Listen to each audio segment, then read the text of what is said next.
புதுச்சேரியில் தனியார் பள்ளி பேருந்தில் 30க்கும் மேற்பட்ட மாணவர்களுடன் மது போதையில் வாகனத்தை ஓட்டிய ஓட்டுநரின் வீடியோ வைரலாகியது.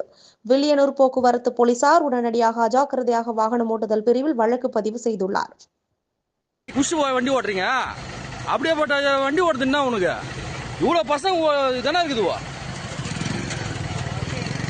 என்ன வண்டி எடுத்துட்டா ஸ்கூலுக்கு காலேஜுக்கு அனுப்புறாரு இந்த வீடியோவை. இருந்தே மாட்டீங்களா நீங்களா? குஷி தானாகிறா? அப்ப எப்படிங்கிறா? எப்படியா இருக்கிறா? என்ன